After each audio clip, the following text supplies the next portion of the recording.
On this vote, the yeas are 51 and the nays are 47, and the motion is agreed to. The clerk will report the nomination. The Judiciary, Megan Blair Benton of Missouri, to be United States District Judge for the Western District of Missouri.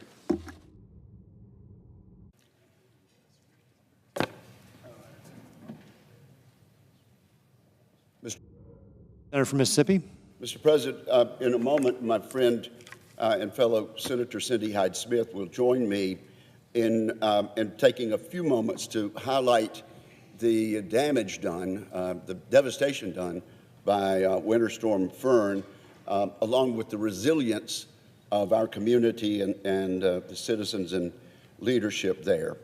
Fern covered much of Mississippi with freezing rain, and then a week of low temperatures locked in the blanket of ice.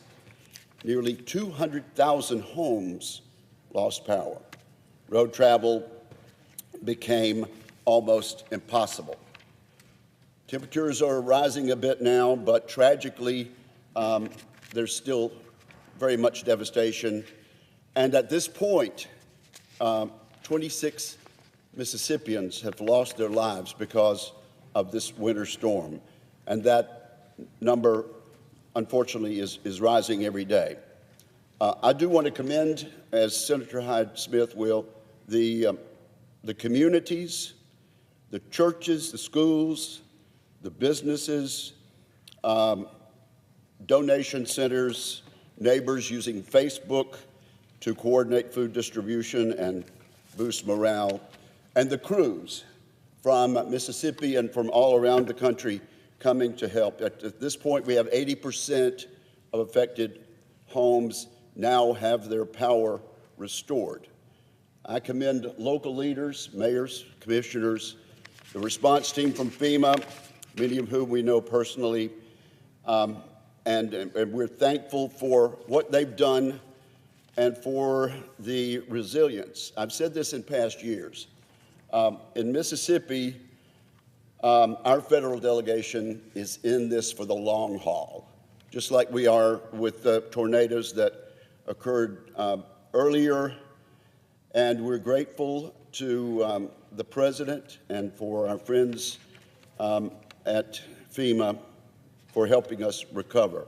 Now, if I might, before I yield to my dear friend, I want to point out an article that was in the magazine Garden and Gun, published by Garden and Gun some 2 days ago, by Beth Ann Finley of Oxford, Mississippi. Beth Ann Finley, for 5 years, was our state's poet laureate. And she published this article in Garden and Gun, which says, "A beloved oak fell and Oxford rose." She could just as easily have said, and then the entire state of Mississippi rose. But she talked about the experience that her family encountered, and you can multiply that times all of the households. She says, "It was 3 a.m. and my husband and I and the youngest of our 3 children, the only one still living at home, huddled in a dark living room, jumping out of our skin with each new explosion, each crack of gunfire, except it wasn't explosives or gunpowder. It was our trees blowing their heads off and smashing to earth or thudding to our roof." She points out that we had learned during a severe ice storm some decades ago that water freezing in trees expands them too rapidly.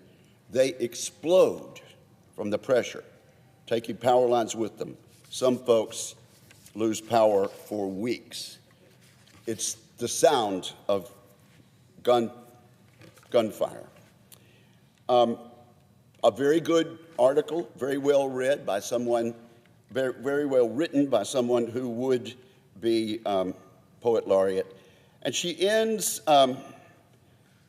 bemoaning the tree, but observing and celebrating the spirit of Mississippi. And she says, "The ice will melt, and the people of Mississippi will roll up their sleeves and crank their chainsaws. The logs will be cleared, but an uncanny new light will compress the violently lopped canopies. On our corner, the picnic blanket of shade our oak had tossed down will go unfurled. The bewildered birds' questions will go unanswered. The squirrels will take new routes to work. The anthem of November will be forever altered without the north wind scattershot of acorns on the roof. Then she ends by asking, do trees have souls? Maybe it's an unanswerable question, she says, or maybe the answer's never been more obvious. I ask unanimous consent, Mr. President, that this article by Beth Ann Finley be included in the record after my remarks. Without objection. Thank you, and I yield the floor.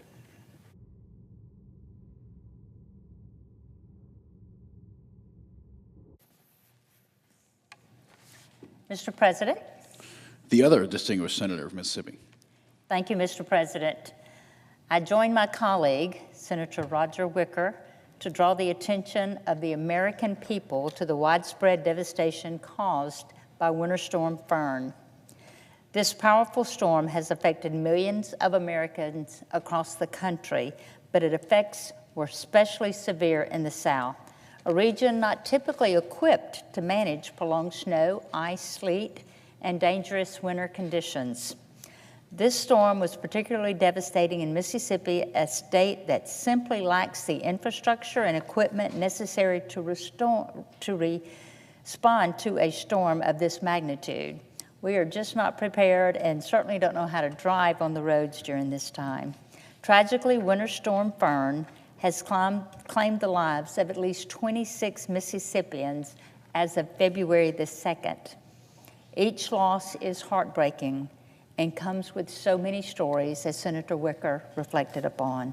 The breadth and severity of this disaster have left swaths of the Delta and North Mississippi with landscapes littered with shattered trees and downed power lines.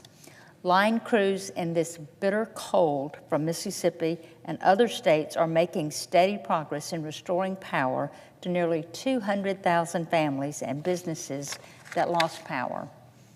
While we applaud that progress, it may still take another week to fully connect everyone, especially in more rural counties that lack resources. Long-term recovery, of course, will take much longer than that. I'm grateful for the strong response from our state and federal partners. More than 600 Mississippi National Guard soldiers are on extended deployment after performing critical missions, including road clearance, refueling operations, distribution of goods, and conducting welfare checks. This Mississippi Department of Wildlife, Fisheries, and Parks is assisting with welfare checks and emergency calls in Alcorn and Tippah counties that were hit so hard. Numerous state agencies are playing vital roles in the response, including the Mississippi Emergency Management Agency, Mississippi Department of Public Safety, the Mississippi Department of Transportation, headed by Brad White, Mississippi State Department of Health, and Mississippi Forestry Commission. FEMA has also been on the ground, providing $3.75 million in rapid emergency funding for generators, debris removal, and other urgent needs. I want to also recognize the extraordinary contributions of volunteer organizations. We certainly feel better when we see them pull up, including national groups like the Salvation Army, the American Red Cross, Samaritan's Purse, and Christ in Action, as well as countless local organizations whose help has been invaluable to our state. These accolades cannot overshadow the resiliency and kindness of individual Mississippians who are simply looking out for each other to overcome yet another natural disaster. Still, the work is far from finished. I, along with fellow members of the Mississippi Congressional Delegation, strongly support Governor Reeves' request for a major disaster declaration, and we encourage President Trump to approve it swiftly. I ask my colleagues and the American people to keep the people of my state and everyone harmed by Winter Storm Fern in your prayers. Thank you, Mr. President. and I yield the floor.